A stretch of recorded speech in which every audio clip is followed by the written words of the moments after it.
Hi, I'm Adam Doughton, and this is the first GCSE history session for this year's Carlum Cymru. I'm going to be doing two of the sessions with you, and Mr. Morell will be doing the other two.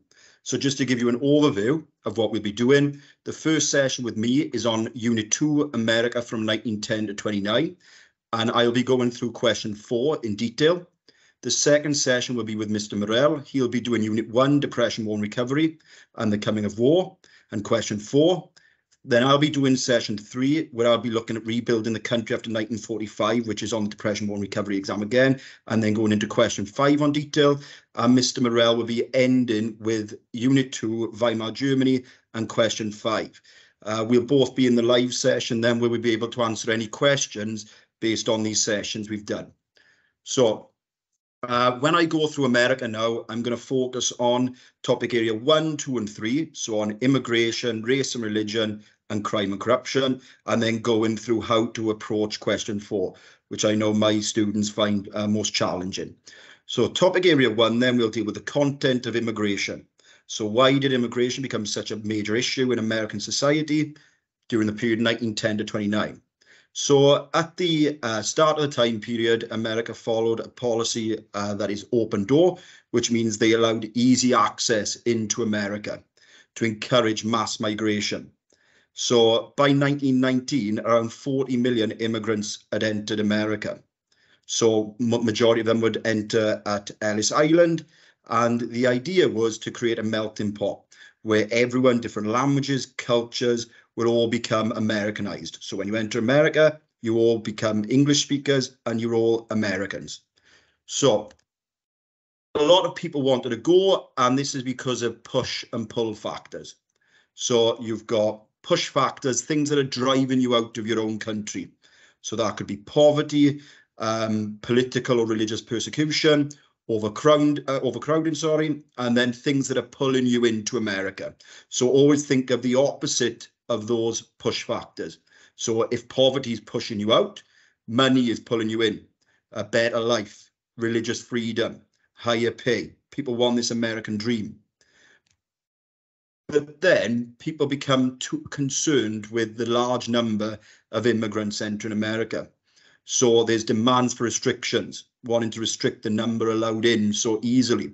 So reject that open door policy. So the reason was a fear that immigrants would take jobs, work for low wages, and also people were concerned about an increase in crime and drunkenness. There was also opposition to people coming over from Germany, especially with the fears after World War I. And for a lot of Americans, the ideal American was a white Anglo-Saxon Protestant, a WASP. So anyone who didn't fit that image, they didn't want to enter America. They also feared new ideas such as communism, which we'll look at when we look at the Red Scare now. So in response to demands for restriction, the government introduced legislation. So this is laws.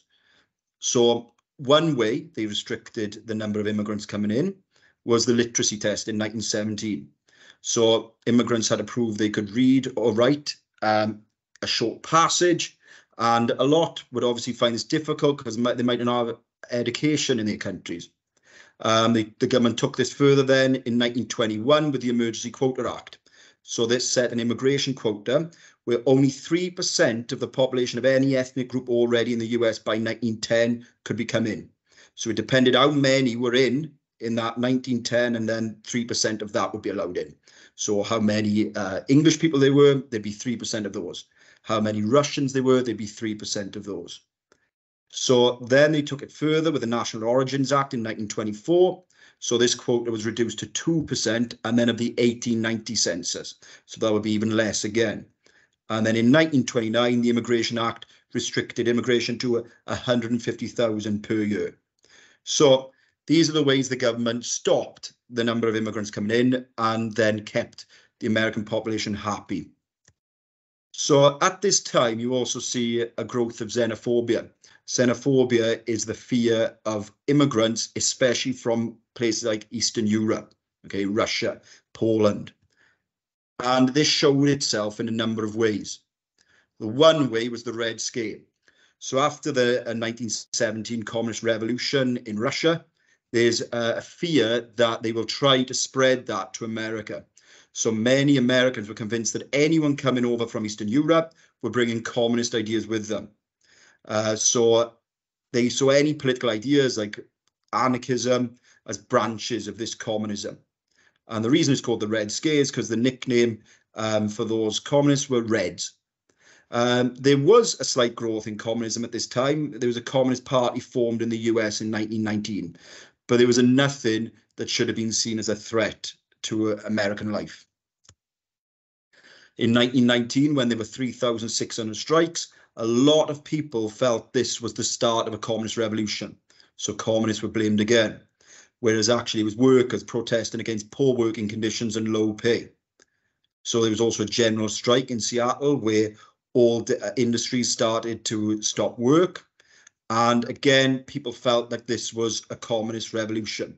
Again, this Red Scare showed itself in many different ways. So in 1919, when there were attacks by anarchist groups want the end to the established government and want anarchy. And again, people thought this was communism. So when Mitchell Palmer, the Attorney General, his house was bombed, they felt that this was the start of a communist revolution. The communists were responsible. There were letter bombs posted to 36 well-known Americans in May 1919. And again, they felt that this was a threat from communism. This is the Red Scare. In response to these attacks, Mitchell Palmer, the Attorney General, decided to have anyone suspected of being a communist arrested. Obviously, he was angry at the attack on his home, and a lot of people felt this was justified, even though it was illegal. 6,000 suspected communists were arrested over 36 cities. So this could have included anyone, even if they weren't a communist. And then the final example of this xenophobia is the Sacco Vanzetti case. So the two Italian labourers arrested and charged with murder. A lot of people felt they were innocent and were only targeted because of being immigrants. So the case lasted 45 days. It drew a lot of attention. They ended up being executed by electric chair.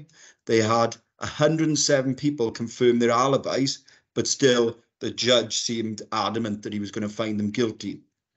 Even though they were found guilty, it was a very important trial because it was reported all over the world. It showed the intolerance in America, and it also exposed the unfairness of the American legal system. Later on, they were pardoned for their crimes. So that shows that a lot of people still think that they were innocent. So that covers the key information, the key content that you're going to need for topic area 1 on immigration. You'll see that it goes from an open door policy and then moves towards a demand for restrictions and a lot of xenophobia, which showed itself in a number of ways. If you have any questions about this topic area, feel free to ask them then in the live session with me and Mr. Morell. Topic area 2 then looks at religion and race. So it looks at, was America a country of religious and racial intolerance during this period? So from 1910 to 29, was it a country of religious and racial intolerance? So we'll look at religious intolerance first then. So the southern states of America were known as the Bible Belt. Okay, so these would be made up of God-fearing Christians, Protestants, and a fundamentalist is someone who believes everything in the Bible. They take everything literally. Okay, so a lot of these people in the Bible Belt didn't like the changes that were happening in 1920s America. So they didn't like the dancing, provocative clothing, gambling, and also they didn't like this idea of evolution. Okay, so in 1925, the state of Tennessee passed the Butler Act that banned the teaching of evolution. 5 other states in the Bible Belt also copied this as well. So in 1925, a biology teacher, a supply teacher, decided to challenge this ban. So he deliberately taught evolution in his class in order to be put on trial. So he was put on trial, and it was a big trial known as the monkey trial. So he was represented by Clarence Darrow, and Williams Jennings Bryan represented the fundamentalists. Okay, so he was found guilty of breaking the law and was fined $100. But this trial was a disaster for fundamentalists because they were mocked around America. And a lot of the sources your teacher should have shown you would show that mocking of the Bible Belt. So moving on to racial intolerance then, look at the treatment of Native Americans. So at the start of the 20th century, Native Americans were placed on reservations.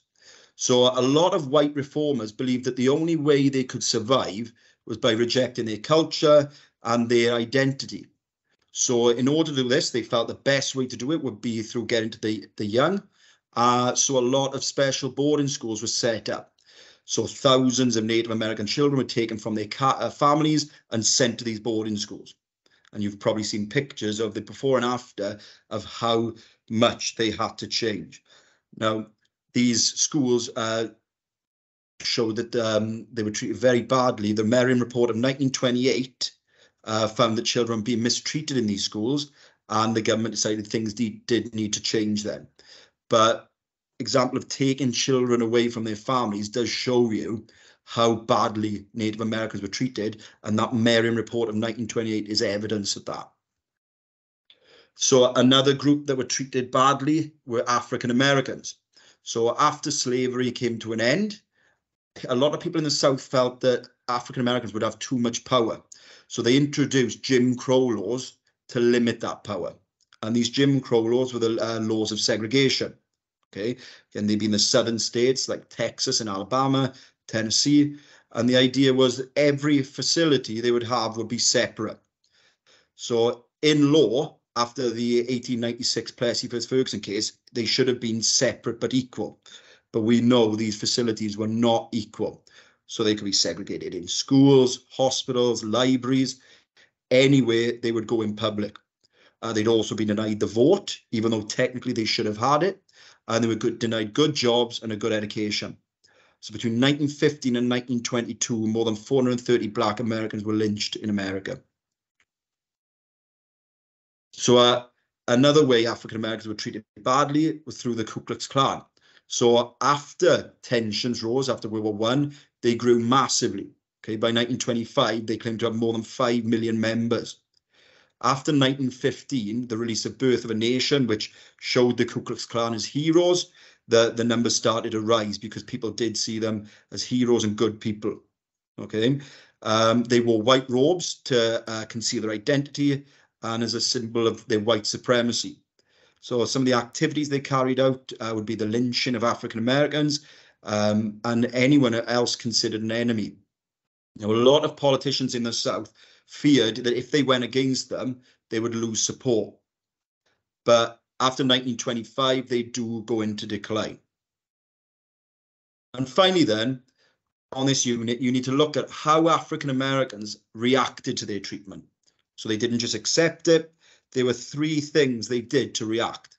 And that was the Great Migration to the northern states, the UNIA, an organization they set up, and the NAACP. So between 1916 to 20, almost 1 million Black Americans left the South. And this is the Great Migration. So when they got there were some improvements. They escaped Jim Crow laws. However, it was not as great as they thought it would be.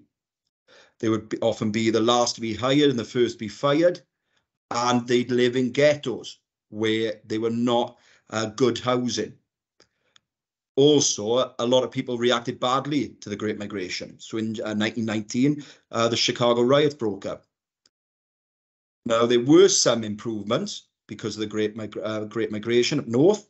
So jazz brings fame to some Americans, African Americans like Louis Armstrong, and the life expectancy for African Americans also increases as well. So the one organization I mentioned was the NAACP, and they continued to work throughout the 20th century for civil rights. And the idea would be to bring about change through peaceful protest and through the courts. Okay, this was set up by William E.B. Du Bois in 1909. He wanted America to accept all people with equal opportunities. So by 1919, they had 90,000 members. So like I said, they concentrate on legal methods, marches, petitions, going through courts. Okay, they did get a lot of attention. They made people more aware of their right to vote, but most of their progress does come after 1945. So they do bring more attention to the issue, but don't get many changes in this time period. And the other organization, the UNIA, was set up by Marcus Garvey, and he had the opposite view. He wanted to be more militant. And he encouraged African Americans to set up their own businesses, and his ultimate aim was for African Americans to return to Africa. So, like I said with the previous unit, if you have any questions about this, we can discuss during the live session. But again, look at the racial and religious intolerance, and also consider the different ways that African Americans tried to react to their treatment in the 1920s. So the third and final unit I'm going to go through is crime and corruption. Now, this is before I go through question 4 with you. And we look at whether or not the 1920s was a decade of organised crime and corruption. So organised crime, we consider prohibition and gangsters. And then corruption, we think about government corruption. So they introduced in 1920 prohibition, the 18th Amendment, also known as the Volstead Act, and this meant that alcohol would be banned. Okay, this was after protest and pressure from different groups like the Anti-Saloon League, the Women's Christian Temperance Union, and other religious groups as well. They felt that it was a sign of moral decline, drinking so much alcohol. So this became effective from January 1920.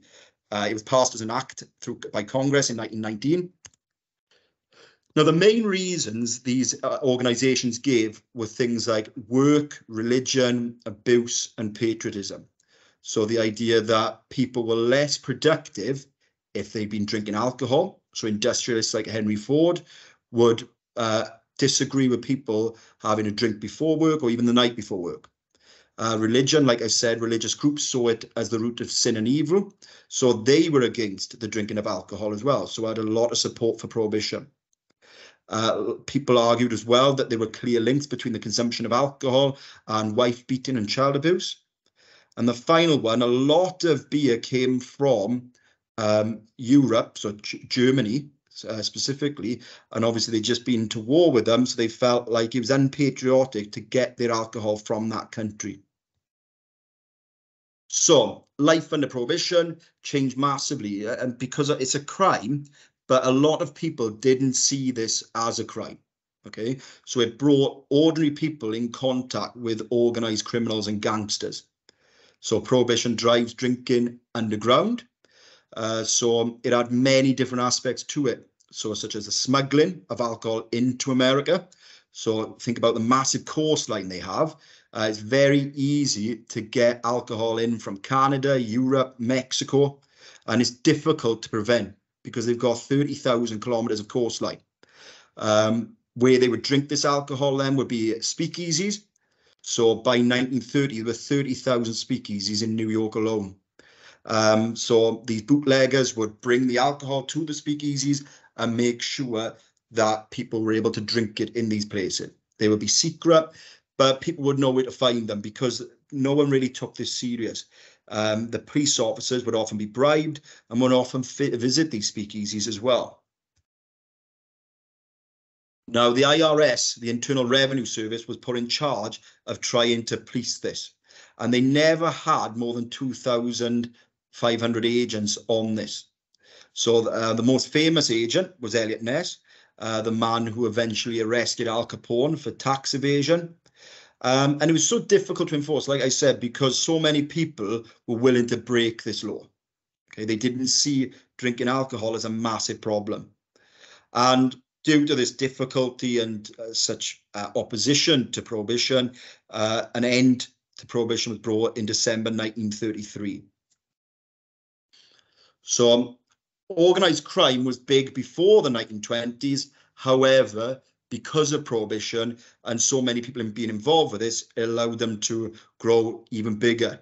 Okay, so very violent groups, They not just prohibition, gambling, rackets for protection and prostitution, and obviously murders committed by them as well to get rid of any opposition or anyone they weren't happy with.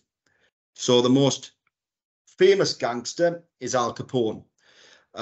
He was very good at making sure he had anyone important, like the mayor, senior police officials, in his pocket, which means he bribed them to get what he wanted. Okay, he was the leading gangster in Chicago. He did this by eliminating any rivals. So between 1925 and 29, he had more than 200 rivals killed.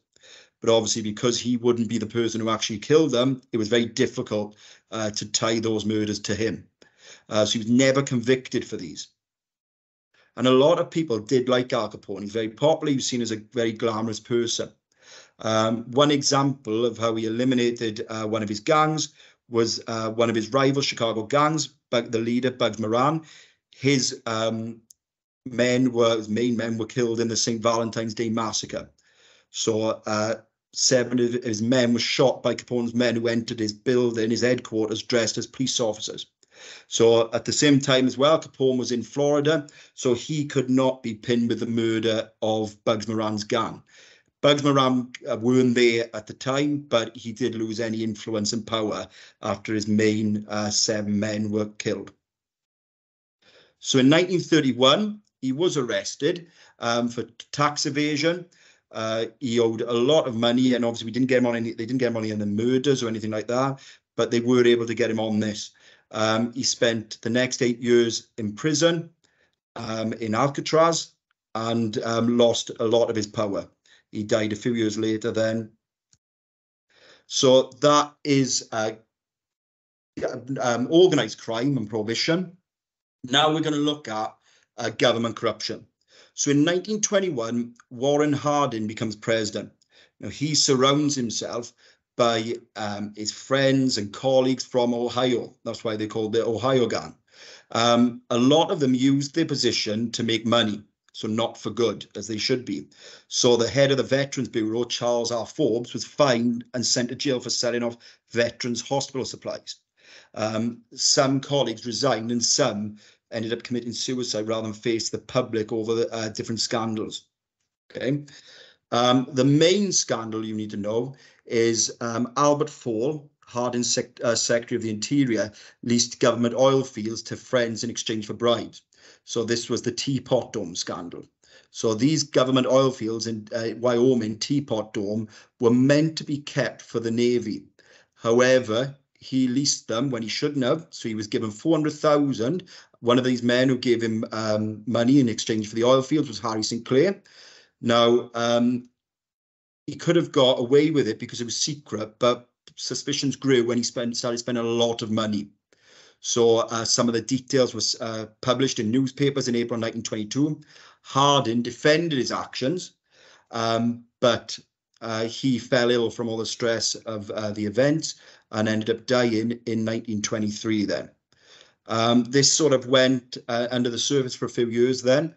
And then in 1927, the Supreme Court, the main court in America, ruled that the oil leases were corrupt. So he was found guilty in 1929 and fined $100,000. He was sentenced to 1 year in prison as well. So that looks at the 3 first topic areas, so race and religion, immigration, and crime and corruption. I'm going to look at the question now that my year 10s find most difficult, and that's question 4, where you have to decide which of the sources is more useful to an historian. Okay, now because I just taught you topic area 3 on crime and corruption, decided to use a source on prohibition. So I'm going to give you a minute now to read both sources before I go through them with you.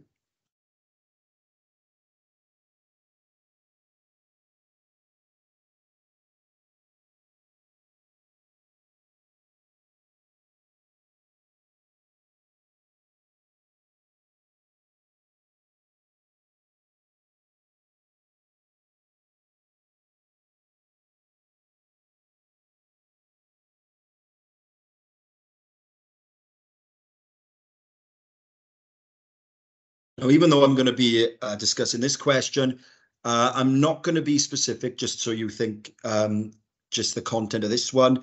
What the information I'm going to give you will be applied to any question 4 you do. Okay, it's important that you consider the usefulness of source C, source D, and then compare both sources in your conclusion as well. Okay, now the sources they give you will always be useful to some extent. Okay, never argue that the source is not useful, because they are relevant to that topic. It might give you a certain perspective, even if it gives you a perspective of someone who might like that certain thing, like prohibition. We get the perspective from them. So think about prohibition. We could have a perspective from the IRS. We could have a perspective from the police. We could have perspective from gangsters, or maybe even ordinary people. Now, all of them would give us useful information. Okay, maybe limited in how reliable it is, but it will give us useful information. So I'm going to go through what you need to consider when looking at the usefulness of a source.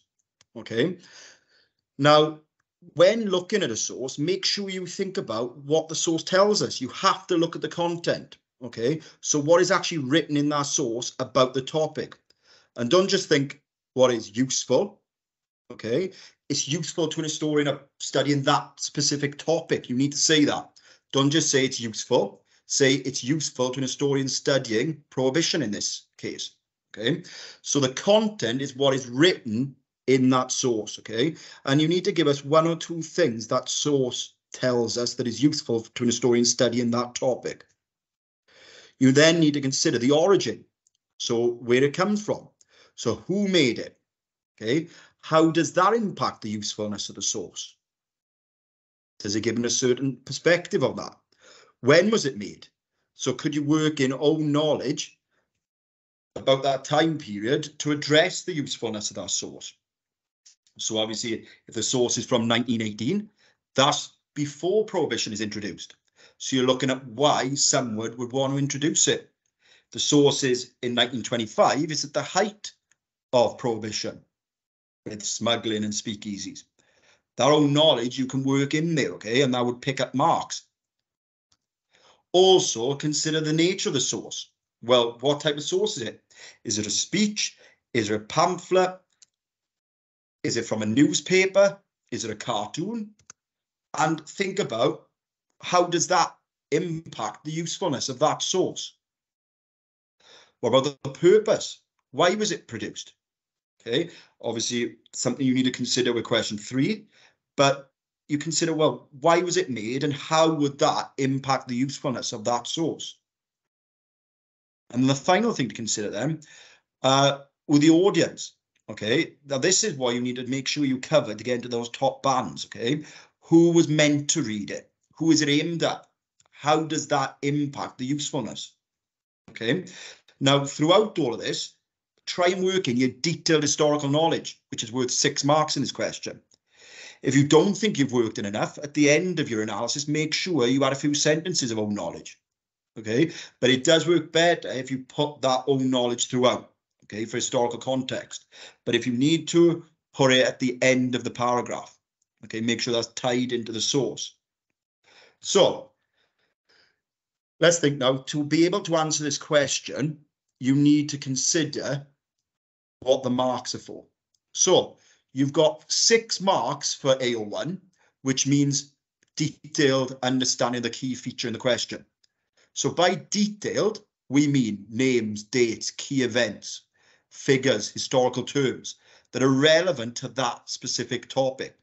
And in this case, it's prohibition. So that own knowledge should be worked into both source analysis. And then your other 6 marks are analysing the usefulness of those sources. Okay, you must consider the content, those aspects of authorship I mentioned previously, and then you must provide a judgment. Okay, so it says set within the appropriate historical context. Your own knowledge is used to decide which of those sources is most useful. Okay, so a lot of my students either forget to add the keyword usefulness, which is important because that's worth 6 of the marks, or forget to introduce those key details. So they just think about analysing the sources rather than thinking about those key details. So make sure you don't forget either element of that. Okay, so I'll go through it again then. So when you're looking at source C, you'll be thinking, right, what useful information does this tell us about prohibition? Okay, and you take one or two things out of that. We haven't got time to waste ages on the content. Most important part is considering who made it, when, why, the audience. Okay, that will allow us to think about why this source is useful, or maybe limited to a certain extent. Okay, so that's the content, what the source tells us. I've drawn an arrow to that part of the source. Then below it, you must always discuss that part. Okay, so how does the authorship of the source impact its usefulness? So who made it? Okay, so the Anti-Saloon League. Okay, they might be biased because they want to bring an end to drinking. However, it does give us a perspective from those. It tells us why they think alcohol should be banned. Okay. Also, the audience. Who's it aimed at? Well, it says circulate in Washington, D.C. So it's aimed at the people of Washington, trying to convince them that prohibition should be introduced. Okay. Think about the type of source. So it's a pamphlet. And then think about when it's released. 1918. It's released before prohibition's introduced. Okay, so throughout that then I would have worked in my key details. Okay, mention the Volstead Act was introduced in 1919. Okay, it didn't come into act then until January 1920. Okay, you could discuss other reasons why prohibition was introduced. Okay, so you've got all those things to consider and make sure you don't forget that detailed historical knowledge. It's not about writing pages and pages about knowledge. It's the detail, names, dates, key events, figures, if you've got them. So I've said there, remember to work in detailed historical knowledge because it's worth 6 marks. The next source then, again, remember we have to consider the content. So what the source tells us that is useful to historians studying prohibition, not just a random historian studying prohibition. So you need to use those words. Okay. Make sure then you consider the origin again, the authorship. So who made it? When? Why? Who are the audience? What type of source is it? What's the nature of the source? Okay. And again, how do they impact the usefulness? Okay, so all those things are important for considering how useful that source is. Okay. And again, we're going to work in detailed historical knowledge throughout. So we know if there's source about smuggling, we know areas that they would be smuggled from. Okay? We know that it come in from Mexico, Canada, Europe. We know why it was difficult to stop them smuggling alcohol in because of 30,000 kilometers of coastline. We could even mention that there were over 30,000 speakeasies in New York alone by 1930. Okay, so it's important that you consider how useful these sources are, but also work in your own knowledge. And finally, then, you need to make a judgment. So your writing, your answer to this should be 3 paragraphs. Source C, source D, a conclusion. Okay, and you are going to reach a judgment on which source is more useful. Okay, they're both useful, but why do you think one source is more useful than the other? Okay, and you can't just say, yeah, source D is more useful than source C. You need to give me reasons why. Okay, give me reasons why that one source is more useful than the other. And then also think about, well, you're tying everything together there. So you could use the content and authorship again to do that. Okay. Also work in your own knowledge if you need to. Okay. That'll make sure that you get into the top band by considering source C, source D, but in your conclusion, also considering them as well. You can tell me why one source is more useful, but also you mention the other source as well. Okay, if I'm going to say that source C is more useful, I've got to say why it is more useful than source D. Okay, and be careful not to be generic. Don't just say source C is more useful because it's from the Anti-Saloon League. Okay, but why does that make it more useful? Why does that make it more useful than a smuggler? Okay, because seeing both perspectives, seeing the perspectives of someone from the Anti-Saloon League and a smuggler is very useful. Okay, and in your conclusion, you will probably mention that both are of use to an historian studying prohibition. However, one is probably, in your own knowledge, in your own opinion, more useful. Okay, so that's the end of session 1 on Unit 2, America. If you have any questions about that or any other exam questions or the other topic areas, so topic area 4, 5, 6, or 7, I can address them in the live session. So next week's session will be from Mr. Morell, who will look at Unit 1 on depression, war, recovery. He'll look at the coming of war, so topic area 3, and look at question 4, which is the connections question, which we know a lot of students find challenging as well. I hope that helps. Thank you for your time.